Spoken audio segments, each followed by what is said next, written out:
Life After Prison, by Silence You. Kabanata 3061 hanggang 3070. Sa loob ng kuweba, isang magulo at burara na matandang lalaki na nakasuot ng puting damit ang masayang binibilang ang mga trepeyo sa loob ng kanyang special ring. Ang mga trepeyo na iyon ay nakuha lahat pagkatapos ng kanyang tagumpay laban sa isang celestial lord sa larangan ng digmaan sa hangganan ng dagat. Sa sandaling iyon, isang mahiwagang liwanag na hugis tanda ang tumagos sa mga limitasyon ng kuweba at lumitaw sa harap ng matanda. Buksan mo ang pinto, matandang lalaki. Umalangaw-ngaw ang boses. Matagal na panahon na mula nang marinig ng Old Wako ang sino man na tumawag sa kanya ng ganoon. Natigilan siya noong una, ngunit agad na napuno ng galit ang kanyang mukha habang iniisip kung sino ang may ganitong katapangan na magsalita sa kanya ng ganoon.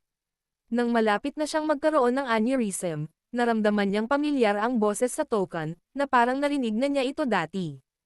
Bigla na lang naalala ng Old Wako ang disipulong minsan niyang tinanggap sa mundo, isang binata na nagngangalang Severin Foylet. Nang makabalik sa kanyang katinoan, tumayo siya ng puno ng hindi makapaniwala at inilabas ang kanyang banal na pandamalampas sa kanyang tahanan. Nang makita ang malinaw na figure na nakatayo sa labas, napasigaw ang Old Wako ng nakangiti. Severin, ikaw pala yan. Alam ko namang isang pamilyar na tao lang ang tatawag sa akin ng ganyan. Lumapit si Hartberg kay Severin at gulat na sumulyap sa huli. Noon niya lang napagtanto na si Severin ay may aura ng isang mala Royal Celestial. Nakagawa ka na ba ng isang malaking tagumpay sa mala Royal Celestial? Nagtatakang tanong ni Hartberg. Tiningnan ni Severin ang Old Wako at hindi napigil ang mapangiti. Hindi ba't isa ka ring mala Royal Celestial? Halos kasing gulat niya ang Old Wako.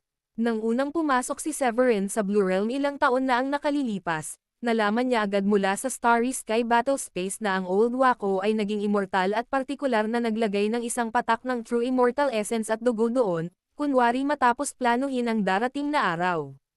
Pagkatapos lamang niyang makapasok sa Celestial Realm ay sa kanya nalaman kung paano ang Old Wako ay isang kababalaghan sa True Dragon Board, isang powerhouse na malapit ng maging Royal Celestial.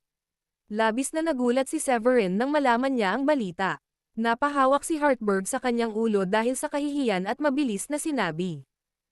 Tuloy ka, pasok ka.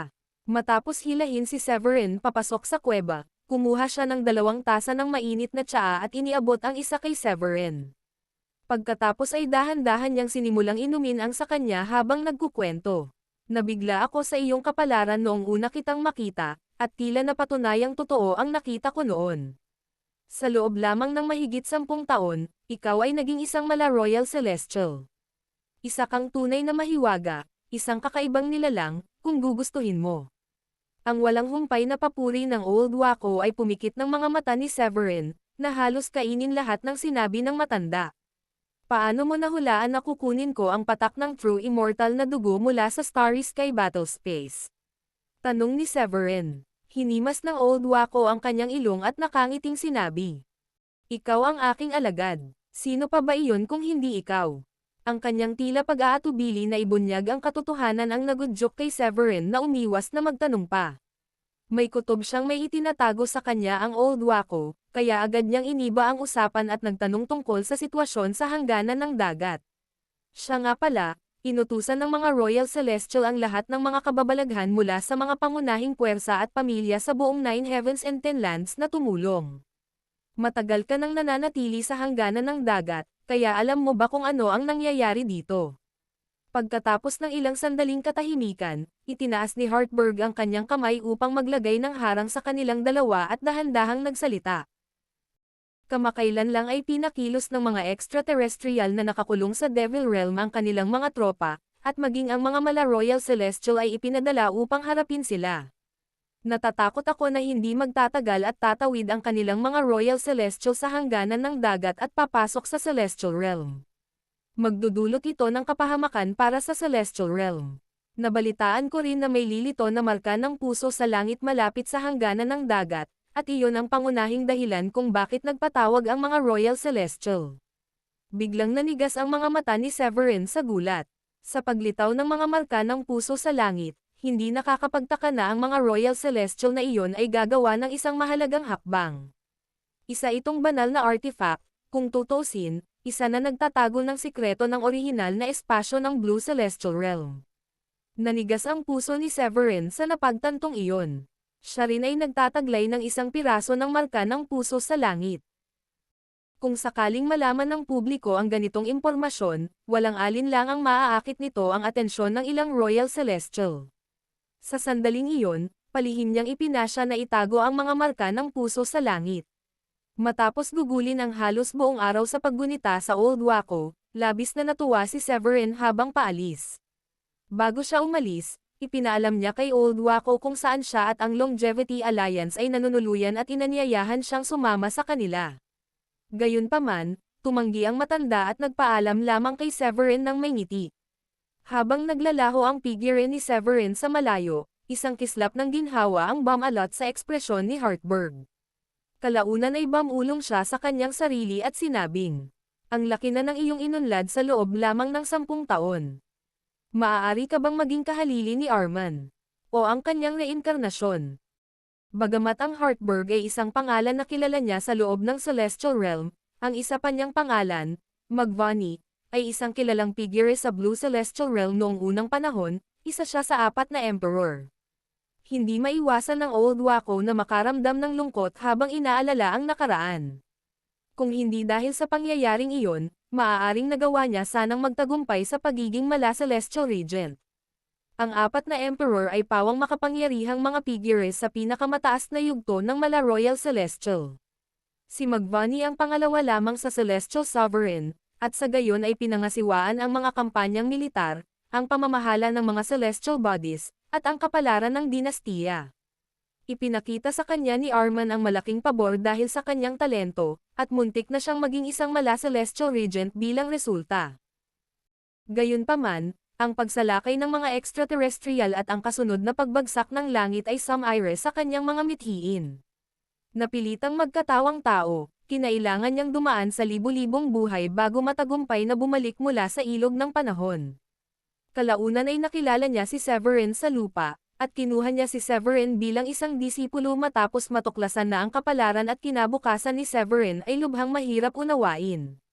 Sa loob lamang ng 10 taon, si Severin ay umakyat sa katayuan na mala Royal Celestial, isang pambihirang gawa na tila muling pagsilang ng soberanong celestial. Bumalik si Severin sa tirahan ng Longevity Alliance nang hindi nalalaman ang mga iniisip ng Old Waco. Lumipas ang kanilang mga unang araw ng mapayapa sa Realmgate City, at bahagyang nakaka-relax pa lamang si Severin nang biglang lumitaw ang kapangyarihan na mala Royal Celestial mula sa kabila ng dagat. Di nagtagal, isang cultivator na gumagamit ng bahaghari na liwanag ang biglang pumasok sa lungsod, na may takot na nakaukit sa kanyang mukha habang sumisigaw siya. Si Hein mula sa Chaos Prodigy Board ng mga extraterrestrial ang nangunguna sa isang pag-atake. 10 mala Royal Celestial ang bumababa sa atin, at ang harapang linya ay gumuguho. Nagpadala ng mga dagok sa lungsod ang balita. Hindi nagatubili si Severin at naunawaan niya na oras na para makialam at sugpuin ang kaguluhan. Pinunit niya ang kawalan gamit ang kanyang mga iniisip at binalot ang sarili sa kapangyarihan ng oras at espasyo, kaya't narating niya ang itaas ng dagat sa hangganan sa isang iglap. Pagdating, natagpuan ni Severin ang kanyang sarili sa gitna ng mga pamilyar na mukha. Si Amin, ang kahalili ng Heaven Palace, ay nakasakay sa isang kabayong dragon sa mga ulap. Si Wilbur, na pinalamutian ng gininto ang baluti sa pakikipaglaban at may hawak na pininturahang halberd, ay nagpapakita ng kapangyarihan ng mala Royal Celestial. Halos lahat ng mala Royal Celestial ng lungsod ay nagtipon. Sumulyap si Severin sa kanilang paligid at nakita ang humigit kumulang 8 o 9 na individual. Habang nagpapalitan ng pagbati at nag-aalala ang mga kakilala, itinuon ni Severin ang kanyang tingin sa kabilang baybayin ng dagat sa hangganan. 9 na kahangahangang figure ang nakatayo roon, ang kanilang presensya ay nasa itaas ng langit at lupa, at ang kanilang mga mata ay parang mga araw at buwan na nakabaligtad. Isang napakaraming landas ang tumataas at bumababa sa kanilang paligid, na nagbibigay liwanag sa kanila ng liwanag ng mga batas ng kosmiko. Kumunat ang noo ni Severin habang pinagmamasdan ang nakakatakot na aura na nagmumula sa 9 na mala Royal Celestials at ilang daang True Immortal sa kabilang panig. Naglalabas sila ng purong pakiramdam ng kasamaan, at ito ang unang engkwentro ni Severin sa isang extraterrestrial cultivator sa katawan. Ang kanilang anyo ay halos kapareho ng sa mga tao, ngunit mayroon silang kakaibang kapangyarihang kayang baguhin ang mga batas ng langit at lupa. Ang kapangyarihang ito ay tila walang maliwanag na pinagmulan at mahirap matukoy. Namangha si Severin nang makita niya ang mga extraterrestrial cultivator na nakatayo sa gitna ng magulong kawalan na tanging ang kanilang pisikal na anyo lamang. Kahit ang isang walang kapintasang true immortal ay susuko sa walang patawad na paghawak ng kawalan. Kung wala ang proteksyon na sapot ng fetal membrane ng celestial realm, ang isang true immortal ay malamang na mahaharap sa ganap na pagkalipol ng magulong enerhiya sa loob ng walang hangganang magulong dagat. Ang nakapanlulumong kalagayan ng mga extraterrestrial cultivator sa kabilang panig ng hangganang dagat, kasama ang malas na mga mukha ng mga bagong dating, ang nagudyok kay Severin na makipag-ugnayan ng telepatiko sa Heartburg. Hoy, nababaliw na ba ang mga extraterrestrial na yan? May balak ba silang magudyok ng digmaan sa pagitan ng mga nilalang na Royal Celestial? Hindi ba sila natatakot na magdulot ng alitan? Ngumisi at gumanti si Heartburg. Wala silang pakialam. Sabik na silang magsimula ng digmaan sa pagitan ng mga Royal Celestial. Alam mo ba kung ilang Royal Celestial ang ipinagmamalaki ng mga extraterrestrial na iyon? 8 sila. Nagising si Severin at pinagalitan ang sarili nang marinig ang revelasyon na ito. Ang mga extraterrestrial ay may 8 Royal Celestial kumpara sa 5 sa Celestial Realm. Magiging kahangalan para sa Celestial Realm na simulan ang tunggalian. Bukod dito, ang mga extraterrestrial na iyon ay may 2 tunay na mala Celestial Regent na natutulog pa rin, at ang kanilang lakas ay napakalakas kaya't kahit si Arman ay kinailangang gamitin ang espada ng banal na kalooban laban sa kanila. Kaya hindi nakakagulat na ang Celestial Realm ay kinailangang maglagay ng tauhan sa hangganan upang hadlangan ang lumalaking kawalan at pigilan ang mga dayuhang puwersa na lumabag sa mga hangganan nito. Gayunpaman, sa nalalapit na pagtatagpo ng realm, ang ganitong estratehiya sa pagtatanggol ay nakakita ng malaking pagbaba sa bisa. Nang sumanib ang Devil Realm sa Celestial Realm upang mabuo ang sinaunang Blue Celestial Realm, ang dagat sa hangganan ay maglalaho, at ang mga batas ng langit at lupa na humahadlang sa mga extraterrestrial na makapasok ay maglalaho. Sa ganitong senaryo, isang kapahapahamak na digma ang Royal Celestial na maaaring yumanig sa mismong pundasyon ng mundo ay tiyak na sisabog. Nang mapagtanto niyang masyado na siyang nagmuni-muni, umiling si Severin upang alisin ang mga iniisip na iyon at napangiwi. Mag-focus muna tayo sa mga hamong darating. Taglay ang determinasyong iyon, isang kulandong ng lilang hamog ang bomb-alot sa paligid at isang matayog na figure ang lumitaw mula sa gitna nito. Atake! Sumigaw ang kopya ng isang Royal Celestial, na nakaupo sa isang tulay na nabuo mula sa 3,000 landas. Kasabay ng deklarasyong iyon, umalangaw-ngaw ang hudyat ng digmaan sa buong kaharian. Sa mga pintuan ng Realmgate City, hindi mabilang na mga true immortal ang lumitaw mula sa lupa, na nag-transform sa mga guhit ng liwanag habang hawak nila ang kanilang mga sandatang may batas. Sumugod sila sa hangganan ng dagat, at ang mga mala Royal Celestial mula sa 9 Heavens 10 Lands ay sumakay sa mga guhit ng maraming kulay na liwanag upang punatin ang kawalan at magpakita sa nagniningning na kaluwalhatian. Sandali na pinagmasdan ni Severin ang sitwasyon bago humakbang pasulong. Ginamit niya ang kanyang husay sa banal na pamamaraan upang tahakin ang kalawakan at makarating sa hangganan ng dagat, ngunit naramdaman niya na ang kanyang banal na pandama ay pinigilan ng mga batas ng langit at lupa. Ang kalawakan ay nagsilbing ugnayan sa pagitan ng mga mundo, na naglalagay ng presyon sa kamalayan ng mga naninirahan mula sa parehong Celestial Realm at Devil Realm. Habang pinagmamasdan ni Severin ang mga paligid ng hangganan ng dagat, isang mapang uyam na pagngisi ang biglang lumabas mula sa likuran. Hihihi. Isa na namang hanggal ang nag-alok ng kanilang kamatayan. Kinutya ang isang true immortal mula sa paksayon ng kalaban. May masamang ngiti siyang iwinawagayway habang iwinawagayway ang isang maliit na bandila na nababalutan ng nakakakilabot na aura. Humahanggaw sa katapangan ng true immortal na iyon, ang presyon ng kanyang mala Royal Celestial Essence ay dumagsa na parang isang tidal wave habang ang banal na kadena ng batas ay sumabog mula sa kawalan sa likuran niya at naglabas ng isang matunog na kalantang. Sa harap ng isang kahanga-hanga at nakakatakot na aura, ang extraterrestrial na True Immortal ay nakatayong tulala at sumigaw sa takot.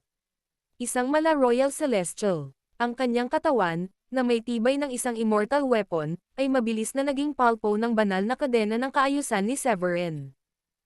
Kasabay nito, hindi nakalimutan ni Severin na kunin ang ilan sa mga mas mahahalagang bagay. Habang sinusuri niya ang magulong tanawin sa paligid niya, napagmasdan niya ang mga aura ng labanan na kumikislap sa kalangitan sa ibabaw ng dagat sa hangganan. Si Wilbur ng Clear Wind Sect ay nakipagbuno sa isang kaakit-akit at babaeng kalaban, habang si Amin mula sa Heaven Palace ay nakipagbuno sa isang matandang lalaki na ipinagmamalaki ang husay ng isang mala Royal Celestial. Ang huling kalaban ay gumamit ng ilang kakaibang divine techniques, na ginagawa siyang isang mabigat na kalaban. Habang sinusuri ang larangan, pinili ni Severin ang kanyang susunod na target. Naglakad siya sa ibabaw ng ilang lilang ambon, hinampas ang kawalan, at nagkatawang tao sa harap ng isang extraterrestrial na mala Royal Celestial. Ang kalaban ay may mga tato sa buong mukha, habang dalawang itim at dilaw na ahas ang gumagapang sa kanyang leeg. Nakasuot ng kakaibang damit na gawa sa balat, ang tao ay naglabas ng isang aura ng kadiliman na maaaring magdulot kay Severin na mapagkamalan siyang isang devil cultivator kung hindi dahil sa kanyang kakaibang hitsura. Sumulyap si Severin kay Severin ng walang emosyon matapos matagpuan ang kanyang landas na nakaharang. Walang ekspresyon niyang tanong, "Isang mala Royal Celestial, masaya akong tuparin ang kahilingan mo na mamatay, dahil sigurado akong mayroon ka na nito noong pumunta ka rito." Mapang-uyam ang komento ni Severin dahil hindi niya sineryoso si Severin. Bilang isang ikatlong ranggo na kababalaghan sa Chaos Prodigy Board, isa siya sa pinakamalakas sa mga puwersang extraterrestrial. Bagamat walang kaalaman si Severin tungkol sa pinagmulan ng hindi pamilyar na mala Royal Celestial na iyon, nilayon niyang itaas ang kanyang katayuan sa listahan ng ranggo sa pamamagitan ng pagpatay kay Severin. Kung paanong ang Celestial Realm ay may mga hangganan, lungsod, at ginagantimpalaan ang mga nag-ipon ng mga gawaing militar sa pamamagitan ng pagtalo sa mga kalaban, gayon din ang mga extraterrestrial sa Devil Realm. Dahil sa kanilang nakahihigit na lakas at sa katotohanang ipinagmamalaki nila ang tatlong mas maraming Royal Celestial kaysa sa Celestial Realm, mas mapagbigay sila sa pamamahagi ng mga kayamanan sa kanilang hanay. Bukod dito, ang kamakailang pagpatay sa mala Royal Celestial na si Busriv ng Old Waco sa dagat ng hangganan ay ikinagalit ng ilang Royal Celestial. Ang nagaganap na tunggalian ay resulta ng desisyong iyon. Alam ni Seger na maaari siyang makatanggap ng pagtuturo mula sa isang Royal Celestial kung magagawa niyang tapusin ng maayos ang kanyang gawain. Taglay ang determinasyong iyon, nagpasya si Seger na unang sumugod. Sa isang mabilis na galaw, tinawag niya ang isa sa mga ahas mula sa kanyang leeg at pinalipad ito sa ere. Ang mga pumapailan lang na pakpak ay nagdulot ng magulong hangin, na naging sanhi ng pagguho ng nakapalibot na kawalan at pag-ugoy sa kawalan. "Hinahanap mo ang kamatayan," sumagot si Severin habang mabilis niyang iwinagayway ang Oculus Blade bilang tugon sa atake. Ang aura nito ay sumulpat habang ang isang walang hanggang espada ay tumatama na parang kidlat. Ang talon ay humawi sa kalawakan, sinira ang ilang batas at ginawang walang laman. Ang ahas ay napangiwi sa sakit at sinubukang gumanti, ngunit kalaunan ay natagpuan nito ang kanyang sarili na nakakulong sa loob ng isang bilangguan ng espasyo at oras. Anong klaseng teknik ito? Naputol na ang koneksyon ni Segerin sa kanyang espiritual na alaga. Nalilito siyang nakipagbuno sa hindi pamilyar na banal na teknik na tila nagpapalamig sa kalawakan. Isa na magtatakda ng iyong kapalaran. Ngumisi si Severin. Sa bawat hakbang niya, namumukadkad ang mga gininto ang lotus sa ilalim ng kanyang mga paa habang ang mga nakapalibot na batas ay umuugoy at bumubuo ng isang banal na tulay.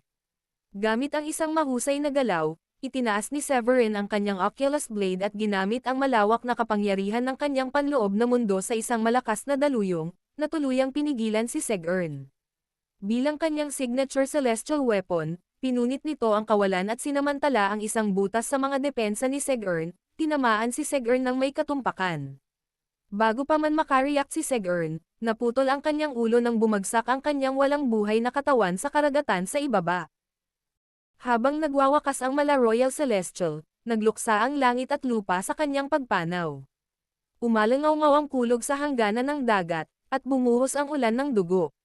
Sa itaas ng dagat sa hangganan, Isang magulong pagsabog ng magulong enerhiya ang sumabog ng marahas.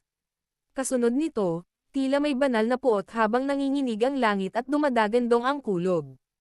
Isang baha ng pulang dugo ang bumuhos pababa, humahampas sa dagat sa hangganan at nagdulot ng matatayog na alon. Ang ulan ay hamampas sa dagat na parang mga patak na sumisirit sa isang kumukulong kawali. Halos lahat ng mga true immortal, kasama ang mga mala Royal Celestial na nakikipaglaban, ay itinaas ang kanilang mga tingin sa langit. Kabilang sa kanila, si Wilbur, ang kababalaghan ng Clear Wind Sect na nasa ikalima sa True Dragon Board, ay nakatingin sa pababang ulan ng dugo na may halong takot at pagkamangha.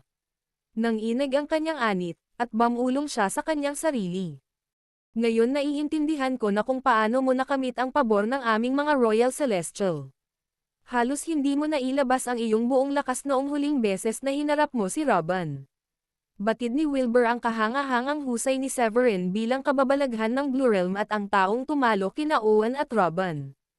Ang huling dalawa ay isang mala Royal Celestial at isang iginagalang na sinaunang True Immortal. Gayunpaman, hindi inaasahan ni Wilbur na ang kapangyarihan ni Severin ay magiging ganito kalakas para masaksihan ang agarang pagkamatay ng isang mala Royal Celestial ng napakaikling panahon sa labanan.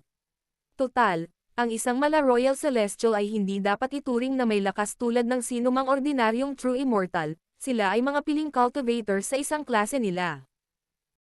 Bukod dito, matapos mapagbuti ang kanilang mga landas tungo sa pagiging perpekto, tinipon ang lahat ng tatlong sarili, at ginabayan ng 3,000 batas, sila ay sapat na malakas upang makatakas kahit na sila ay nasa bingit ng pagkatalo. Si Hartberg, ang Old Wako, ay kilalang nakipaglaban sa isang 7 araw na labanan upang patayin ang isang mala Royal Celestial sa hangganan ng dagat. Gayunpaman, ang kakayahan ni Severin na mabilis na patalsikan ang isa ay nagbigay diin sa kanyang walang kapantay na lakas, at hindi pagmamalabos na sabihin na siya ay halos walang talo. Itinuring ni Wilbur ang kanyang sarili na mapalad dahil hindi niya direktang nakalaban si Severin noong nakaraang paghahanap nila ng kayamanan sa silangang dagat. Samantala, sa kabila ng kalawakan, si Amin, ang kahalili ng Heaven Palace at direktang disipulo ni Lawrence, ay napanganga sa hindi makapaniwala. Gumapang ang takot sa kanyang puso. Hindi nakakapagtaka na nagpa siya ang master na bigyan si Severin ng isang bagay na kasing halaga ng Aetern Golden Pill. Ang kanyang lakas ay maaaring makapantay kahit sa mga Royal Celestial.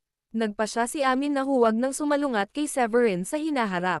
Gayun din, si Dorfan, isa pang kahalili ng Heaven Palace, ay nagulat din gaya ni Amin. Bagamat pamilyar sa reputasyon ni Severin bilang pumatay kina Owen at Robin, ang mismong pagkasaksi sa kanyang husay ay nagbigay sa kanya ng labis na pangamba. Pinipigilan ang kanyang pagkamangha, nagpa siya si Dorfan na mag-ingat, kinikilala ang pangangailangang magtatag ng isang mabuting relasyon sa halip na gawing kaaway ang isang napakalakas na tao. Lahat sila ay sumulyap sa walang buhay na katawan ni Segern sa kabila ng hangganan ng dagat. Daan-daang True Immortal mula sa Celestial Realm ang napanganga sa pagkamangha at nagsimulang mag-usap sa kanilang mga sarili. Isang mala Royal Celestial ba ang sumalubong sa kanyang pagpanaw? Hindi makapaniwalang bulalas ng isa sa kanila. Sino kaya ang taong iyon? Hindi ko akalain na ganoon kadali niyang nakaharap ang isang nilalang na mala Royal Celestial. Alam ng lahat na si Segern ay isang henyo sa listahan ng mga kahangahangang nilalang ng mga dayuhan. Namangha ang isa pa, nakakatakot ito, kung tutuusin. Napatay niya ang isang malapit ng maging isang Royal Celestial ng halos walang kahirap-hirap. Kailan pa nagkaroon ng ganoong bagay ang ating kaharian?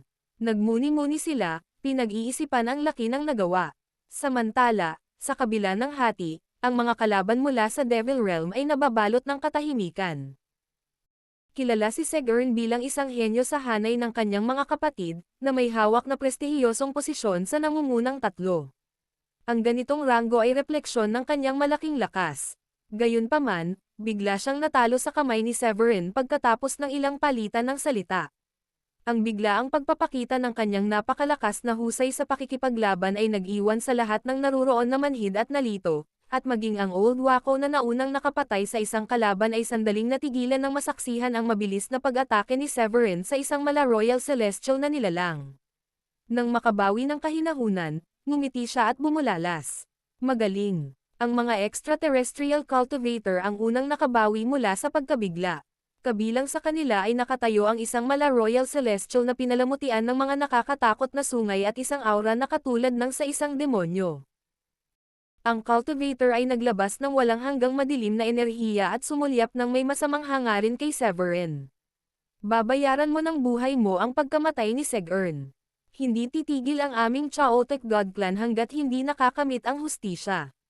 Magagalit si Jidor kapag nalaman niyang namatay ang kanyang alagad. Ang pagbubunyag ng gayong kahangahangang lakas na taglay ng isang mala Royal Celestial ay nagdulot ng kawalan ng paniniwala sa mga extraterrestrial, at itinuring nilang hindi katanggap-tanggap na umiral ang isang kababalaghan ng walang kontrol. Kasunod ng nagbabantang proklamasyon mula sa masamang taong may sungay na cultivator na iyon, mabilis siyang sumalakay kasama ang kanyang dalawang kasama. Nang masaksihan ang nalalapit na pag-atake, ang Oculus Blade ni Severin ay nanginginig ng may kakilakilabot sa kanyang hawak, ang kanyang aura ay lumalakas sa kamahalan habang nakatayo siya sa itaas sa 3,000 landas.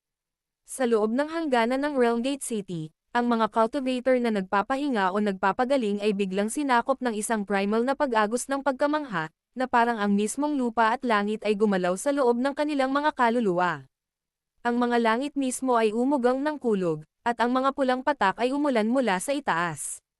Ang balita ng pagpanaw ng mala Royal Celestial ay kumalat na parang apoy sa mga naninirahan sa lungsod. Sa isang iglap, ang lungsod ay parang isang mataong pamilihan na puno ng masidhing bulong-bulungan at bulalas. Ang penomenong ito ay hudyat ng pagbagsak ng isang mala Royal Celestial. May pagbabago sa True Dragon Board. Isang lalaking nagngangalang Severin ang pumatay sa mala Royal Celestial na nilalang sa ibang planeta. Mukhang napakalakas niyang tao. Maaari kayang siya ang pinuno ng Longevity Alliance ng Blue Region. Iyan ang magpapaliwanag kung bakit sinusubukan ng mga pangunahing paksayon ng Celestial Realm na ligawan ang Longevity Alliance. Naniniwala silang lahat na ang pinuno ng alyansa ay nagtataglay ng pambihirang lakas. Taliwas sa pagkamangha na bumabalot sa mga nagsasagawa ng lungsod, maraming Royal Celestial sa loob ng palasyo ang nagpalitan ng mga nakakaakit na tingin habang pinagmamasdan nila ang maingay na dagat sa ibaba. Ngumiti si Kallide habang bumubulong. Kamangha-mangha, na kaya niyang gumawa ng ganoon kadaling pahiwatig ng isang mala Royal Celestial na pahiwatig ng ilang sikreto sa kanyang kalooban. Sa kanyang nakaraang paglalakbay sa silangang dagat, natagpuan niya ang tagumpay ni Severin laban kay Robin, isang mala Royal Celestial na may walang kapintasang kahusayan bilang isang true immortal. Dahil sa pagkainteresado, sinubukan niyang silipin ang kinabukasan nito, ngunit nalaman niyang natatakpan ito. Dahil sa pagkahumaling ni Kallide, hinanggad ni Kallide na magkaroon ng magandang relasyon sa kanya, sa paniniwalang may potensyal itong makapantay kahit ang mga pinakaiginagalang na Royal Celestial. Gayunpaman, ang kanyang pagunlad ay naging mas mabilis kaysa sa inaasahan niya, dahil naging mala Royal Celestial siya sa loob lamang ng mahigit 2 taon. Higit pa rito, siya ang pinaka-natatanging individual sa labanan at halos hindi pinagpawisan ng talunin ang isang mala Royal Celestial. Samantala, nagmuni-muni si Lawrence sa sarili. Maaari kayang siya ang kahalili ni Arman. Alam niyang si Segern ay nagtataglay ng malaking lakas, at maging ang kanyang disipulong si Amin ay makikipaglaban kay Segern, at mahirap sabihin kung ang gayong labanan ay haantong sa pabor ni Amin. Ang walang kahirap-hirap na pagkatalo ni Severin kay Segern ay nag-iwan kay Lawrence ng pagkagulat, habang sina Bolka, Libra, at Kriatia ay nagpakita ng magkatulad na ekspresyon ng pagkamangha at ginhawa. Habang naghahanda si Bolka na magsalita, isang dumadagandong na boses ang umalangaw-ngaw mula sa kailaliman sa ilalim ng maingay na dagat. Haharapin mo ang mga kahihinatnan sa pananakit mo sa aking alagad. Malaki ang ipinagbago ng ekspresyon ng mga Royal Celestial matapos marinig iyon. Napansin nilang 5 na ang lamad ay pilit na pinupunit sa kabilang panig ng Devil Realm sa magulong kawalan sa kabila ng Celestial Realm. Isang space-time rift ang nabuo bilang resulta. Isang maringal na aura na mas malakas kaysa sa isang sagradong bundok ang pumutok sa lamad ng kaharian, sa itaas lamang ng hangganan ng dagat. May mga refleksyon sa kalangitan habang ang malaking landas ay tila umaalon. Sa magulong kawalan sa kabila ng Celestial Realm, isang matayog na figure ang tumitig sa galit. Ang kanyang nakakatakot na aura ay pumukaw sa walang hanggang kaguluhan na parang isang tidal wave, na nagdulot ng mga shockwave sa hangin na ilang milyong milya ang lapad. Mabilis na tumayo si Lawrence at hinampas ang kawalan upang malampasan ang lamad ng Celestial Realm. Tinitigan niya ang kahanga-hangang figure ng may malungkot na ekspresyon at mariing sumigaw. Ang pagbagsak ng iyong disipulo ay bunga ng kanyang sariling kahinaan, Jidor. Nandito ka ba para hamanin ako? Bumaba si Jidor sa kanyang tunay na anyo, dahilan para maramdaman ni Lawrence na parang nakaharap siya sa isang mabigat na kalaban. Kasunod nito, dumating ang mga Royal Celestial na sina Creatia, Kallide, at ang iba pa, na nagpatindi sa tensyon. Sa ibabaw ng dagat, pinigilan ni Jidor ang pagsisimula ng isang labanan matapos marinig ang mga salita ni Lawrence at makita ang mga Royal Celestial sa likuran niya. Gayunpaman, ang pagkamatay ni Segern, ang kanyang pinakamaaasahang alagad, ay nag-iwan sa kanya ng matinding galit. Lalong naging malupit para kay Jidor matapos may parating ng kaluluwa ni Segern ang impormasyon bago siya pumanaw na mabilis siyang pinatay ni Severin. Ang isang kahanga-hangang talento, na katulad ng isang mala Royal Celestial, ay walang alinlangang magdudulot ng banta kung hindi mapipigilan. May posibilidad na si Severin ay maaaring maging kasing lakas, o mas malamang, mas malakas kaysa sa Green Emperor. Dahil sa napagtantong iyon, sumanghal si Jidor ng may paghamak kay Lawrence. Hindi ako matatakot sa iyo kung wala pa ang Realm Convergence. Bagamat malupit ang kanyang tono, ang kanyang galit ay mas mahinahon kaysa dati. Kontento na si Jidor hanggat maiiwasan ang digmaan sa pagitan ng mga Royal Celestial. Kung ganoon, oras na para umalis ka. Dagdag ni Creatia bilang suporta kay Lawrence. Umabot na sa puntong kumukulo ang galit ni Jidor matapos mamatay ang kanyang disipulo, at lalo siyang nagalit nang makita niya si Creatia, isang kalaban na minsan niyang natalo noon, na nagsasalita ng may kayabangan. Nagsimulang tumaas ang kanyang aura, at maging ang lamad ng kaharian ay nagsimulang maglangit-ngit dahil sa pressure. Itinuro niya ng may pagbabante si Severin at ipinahayag kay Lawrence at sa iba pa. Hindi mawawalan ng saysay ang pagkamatay ng aking disipulo. Ibigay mo na lang sa akin ang bata, o ipapadala ko ang aking kopya para gawin din ang pareho. Hindi na kailangang sabihin pa na si Lawrence at ang iba pa ay mariing tumututol sa pagsuko kay Severin.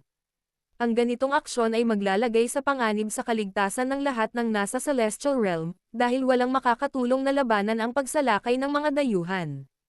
Gayunpaman, ang galit ni Jidor, na ang aura ay tumataas ng may banta, ay hindi rin isang mainam na resulta matapos nilang masaksihan ang epekto ng kanyang aura sa lamad ng mundo. Ang pagsiklab ng Royal Celestial War sa puntong ito ang huling bagay na nais ni Lawrence at ng kanyang mga kababayan. Ang pagkakaroon ng tatlong karagdagang Royal Celestial ng mga dayuhan sa kanilang hanay ay lalong nagpalala sa panganib. Anumang pinsalang ay dudulot sa kanila ay magsasara sa pagkakataon para sa sino man sa kanila na maging susunod na mala Celestial Regent. Ang ganitong senaryo ay lubos na hindi katanggap-tanggap kay Lawrence at sa kanyang mga kakampi. Bagamat ang clone ng isang Royal Celestial ay may malaking kapangyarihan, ang buong lakas nito ay malamang na limitado sa antas ng isang mala Royal Celestial. Si Severin, na hindi matatalo sa mga nasa parehong kaharian, ay maaaring makayanan ang ganitong pagsalakay sa loob ng ilang panahon. Gayunpaman, ang pagharap sa kopya ng isang Royal Celestial ay palaging isang mabigat na hamon. Si Jidor ay isang napakatusong individual, at tiyak na nagtataglay siya ng mga banal na pamamaraan na higit pa sa mga ordinaryong mala Royal Celestial. Ang problema ay nag-iwan kay Lawrence at sa iba pa na labis na hindi mapakali. Ang pagpapahintulot sa clone na makapasok ay nagpapahiwatig na hindi nila inuuna ang kapakanan ng kanilang mga kababalaghan. Ito ay magiging hadlang para sa sino man na sundin ang kanilang mga utos sa hinaharap. Habang pinag-iisipan nila ang sitwasyon, si Lawrence, na may malungkot na ekspresyon, ay nagtapat kina Creatia at Kallide. Nakapagdesisyon na siya, at gusto niyang hingin ang kanilang opinyon tungkol dito. Wala sa kanila ang nagnais na sumiklab ang digmaan sa sandaling iyon, at natagpuan nila ang kanilang sarili na nakikipagbuno sa parehong magkasalungat na emosyon tulad ni Lawrence. Taglay ang mabigat na puso, mabilis na inabot ni Lawrence ang banal na pandaman ni Severin sa hangganang dagat sa ibaba at ipinaliwanag ang sitwasyon sa kanya. Severin, Pinatay mo lang ang alagad ni Jidor, at hinihiling niya sa atin na hayaan ang kanyang clone na makapasok sa ating kaharian. Kung makakayanan mo siyang labanan ng ilang sandali, bibigyan kita ng 8-turn golden pill at isang pagkakataong mabanyagan sa Celestial Ablution Pond ng Heaven Palace. Pakiramdam mo ba ay katanggap-tanggap iyon? Ngumisi si Severin sa sarili. Wala man lang lugar para sa diskusyon. Mas maituturing itong utos kaysa sa iba pa. Nag-aalok lang sila ng gantimpala para magmukhang patas ang lahat. Ang 8-turn golden pill na inialay ni Lawrence ay isang bagay na naubos niya sa nakaraang handog, natugunan nito ang reputasyon nito bilang pinakamahalagang kayamanan sa Heaven Palace, gaya ng pinatutunayan ng epekto nito sa pagtulak sa kanya sa mala Royal Celestial status sa loob lamang ng 2 taon. Samantala, ang Celestial Ablution Pond ay isang labi mula sa sinaunang panahon na nagpapaikli sa diwan ng 3,000 landas. Taglay nito ang mga mahimalang katangian para sa mga cultivator na mas mababa sa antas ng Royal Celestial, at nakakatulong para paikliin ang kanilang landas. Ito rin ang dahilan kung bakit nanatiling dominanteng puwersa ang Heaven Palace sa Celestial Realm sa loob ng maraming taon. Nahinuha ni Severin mula sa pahayag ni Lawrence na ang pagtanggi ay hindi isang opsyon. Huminga siya ng malalim at sumagot ng may katahimikan. Oo. Nang marinig ang pagsang-ayon ni Severin, sa wakas ay nakaramdam si Lawrence ng ginhawa, bagamat bahagyang may bahid ng panghihinayang na kinailangan niyang pagsamantalahan ang mas mahinang grupo. Sa puntong iyon, wala sa 5 Royal Celestial sa Celestial Realm ang nagnais ng digmaan laban sa mga extraterrestrial, at wala silang pagpipilian dahil iyon lamang ang estratehiya upang maiwasan ang komprontasyon. Gamit ang isang matigas na titig, hinarap ni Lawrence si Jidor. Maaari ka lamang manatili pansamantala. Kung lalampas ka sa itinakdang oras, palalayasin ka ng mga tuntunin ng langit at lupa. Kung maglalakas loob kang pumasok sa iyong tunay na anyo, ako ang makikialam. Patas na laro ang pagpapapasok ng clone. Kung susubukan ni Lawrence na pumasok sa kanyang tunay na anyo, wala nang magagawa kundi iwasan ang digmaan. Ang kanyang sinabi ay nagsilbing babala. Tiningnan ni Jidor si Lawrence nang may paghamak at hindi sineryoso ang mga pahayag na iyon. Nakahiya para sa kanya na ang isang taong mahiyain at takot ay namumuno sa Celestial Realm, habang siya, isang mapagmataas na Royal Celestial ng isang lahing extraterrestrial, ay itinapon sa mga slum ng Devil Realm. Itinaas ang kanyang kamay sa kanyang noo, tinawag ni Jidor ang isang clone mula sa kanyang upper energy core. Ang clone ay naglakbay sa kaguluhan at pumasok sa spatial passage na nagdurugtong sa Devil Realm at sa Celestial Realm. Samantala, ang mga true immortal sa gilid ng Celestial Realm sa hangganan ng dagat ay nakaramdam ng isang nakakakilabot at nakakapangilabot na aura na nagmumula sa ilalim ng mga alon. Pagkatapos ay pinanood nila ng may takot ang isang matayog na figure na may mga sungay na lumabas mula sa isang masigla at 5 kulay na tulay. Clone iyan ng isang Royal Celestial. Si Jidor yan. Habang nagaganap ang tagpong ito, lahat ng nasa kabilang panig ng dagat ay nabigla. Ang mga true immortal at mala Royal Celestial ay parehong nagpakita ng matinding takot habang ang kanilang mga mata ay biglang lumiit. Ang pagdating ni Jidor ay nagdulot ng kapahamakan para sa kanila. Bagamat ang kanyang kasalukuyang anyo bilang isang clone ay maaaring may lakas lamang ng isang mala Royal Celestial, ang mga kakayahang likas sa anyo ng isang Royal Celestial ay maaaring magpakawala ng pinakamalakas na mga divine technique. Ang presensya ng isang napakalakas na tao ay nagbanta sa buhay ng lahat ng naruroon sa loob ng totoong dagat. Kabaligtaran ng nakakatakot na mga ekspresyon ng mga nasa Celestial Realm, ang kagalakan ay dumaloy sa mga extraterrestrial contingent sa loob ng Devil Realm. Hahaha. Salubungin natin ang pagdating ng ating Royal Celestial. Bulalas nila. Ikinagagalak naming makasama siya. Ang iilang mga kababalaghan na may mataas na ranggo ay labis na napuno ng pagmamalaki at kagalakan. Ang hindi inaasahang pagdating ni Jidor ay nagpalakas ng kanilang kumpiyansa, na nagbigay sa kanila ng katiyakan ng tagumpay sa nalalapit na labanan sa hangganan ng dagat. Ang kamakailang pagkawala ng isang respetadong mala Royal Celestial sa mga kamay ni Severin ay isang nakakahiyang dagok para sa mga extraterrestrial. Bagamat nauuhaw sila sa dugo ni Severin, ang kanyang kakilakilabot na lakas ay nagdulot ng takot maging sa ilan sa mga kababalaghan na may mas mataas na ranggo. Mabuti na lang at nakialam ang clone ni Jidor sa isang kritikal na sandali. Hindi nababahala sa pambobolang ibinibigay sa kanya, mapanghamak na sumulyap si Jidor kay Severin sa malayo nang may mapagmataas ng ngiti. Napakadali lang para sa iyo ang pagpapahirap sa aking disipulo kahit isa siyang mala Royal Celestial. Kung sakaling matuloy ang lahat, baka ikaw na rin ang susunod na Green Emperor. Pahayag niya. Ang paghahambing ni Jidor kay Severin sa maalamat na Green Emperor ay nagdulot ng pagkamangha sa lahat ng mga nanonood. Ang Green Emperor ay isang figure na may mitolohiyang proporsyon na dating nakakuha ng kaalaman sa mga landas at naging isang Royal Celestial matapos masira ang Blue Celestial Realm maraming panahon na ang nakalilipas. Ginawa niya ito kahit na hindi pa kumpleto ang mga patakaran. Ang mga extraterrestrial, na huminto ng walang gastos upang lipulin siya, ay naglatag ng isang bitag na sumasaklaw sa maraming panahon hanggang sa huli ay nahuli at napatay nila siya. Upang maiwasan ang muling pagkakatawang tao ng natitirang kaluluwa ng Green Emperor, gumamit ang mga extraterrestrial ng isang mala celestial regent na talisman upang tumawid sa panahon at burahin ang nakaraan at hinaharap na mga sarili ng Green Emperor.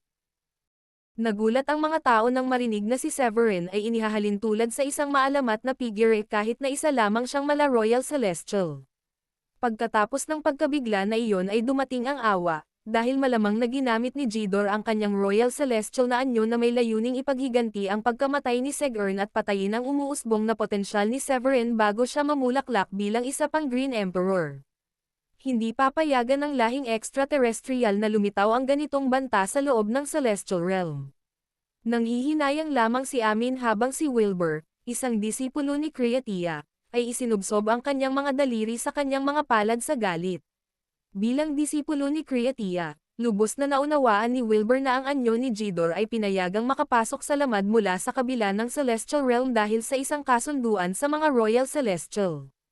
Hinangaan ni Wilbur si Severin sa isang antas, naniniwalang ang pagtatagpo ng kaharian ay magpapahintulot kay Severin na maging isa pa sa mga Royal Celestial.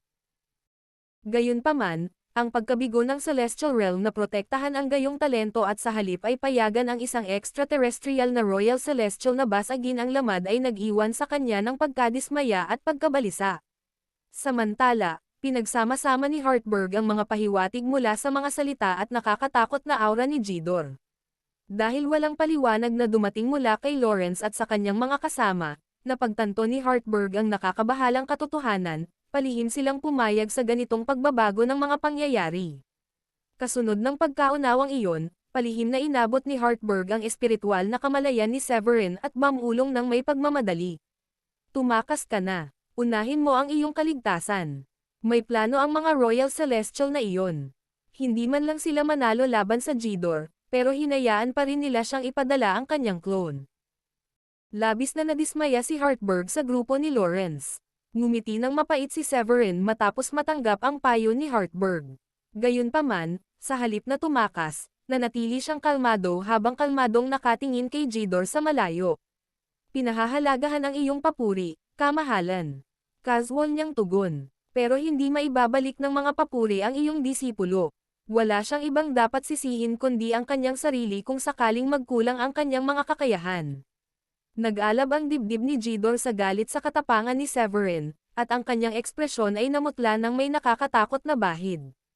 Pinaikit niya ang kanyang mga mata at naglabas ng isang nakakatakot na aura bago sinabi kay Severin sa malamig na tono. Pagsisisihan mo ito. Ang pagiging kinutya ng isang mala Royal Celestial ay ang unang pagkakataon para kay Jidor.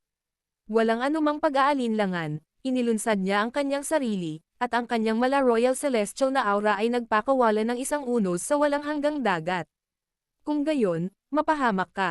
Ang boses ni Jidor ay humiwa sa hangin habang mabilis niyang sinuntok si Severin. Sa sumunod na sandali, isang nagniningning na pagsabog na kasanliwanag ng araw ang nagliwanag sa buong dagat sa hangganan. Gumuho ang nakapalibot na cosmos, at nabasag ang mga batas ng landas.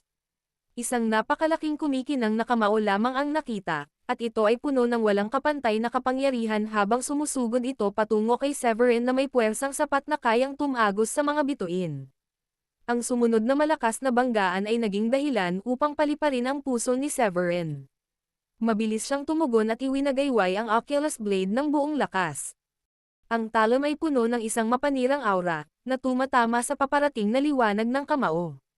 Kasabay ng isang malakas na pagsabog at isang ingay ng mga alon sa himpapawid, ang nagliliwanag na apoy ay sumangga sa magulong dagat sa ibaba at naging isang tabing ng hamog. Gayunpaman, matatag na nakatayo si Severin sa hangin sa itaas, kahit na ang kanyang pagkakahawak sa Oculus Blade ay bahagyang nanginginig. Talagang ang taglay niya ang kapangyarihan ng isang Royal Celestial. Naisip ni Severin. Ang kapangyarihan niya ay malamang na kumakatawan sa isang malamala Royal Celestial na nasa pinakamataas na antas. Bulong niya ng seryoso habang matamang sumusulyap kay Jidor. Para harapin ang isang kopya ng ganoong kaayusan at magtagumpay, napagtanto ni Severin na kailangan niyang ganap na ilabas ang kanyang maliliit na libong mundo at gamitin ang kanyang trump card, ang Spacetime Domain, para magkaroon ng pagkakataong mabuhay. Samantala, nakita ni Jidor ang isang kislap ng pagkagulat sa mga mata ni Severin matapos nitong labanan ang kanyang divine technique. Ang sandatang iyan at ang talento mo ay lalo lamang nagpapalakas sa paniniwala ko na dapat kang maalis sa mundong ito.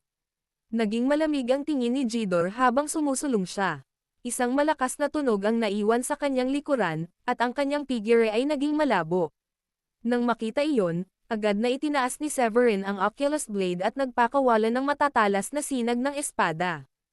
Ang pagsalpukan ng kanilang mga kapangyarihan ay nagpadala ng mga shockwave na umalangaw sa buong dagat sa hangganan, at maging ang Realmgate City ay nanginig bilang tugon sa mabangis na labanan.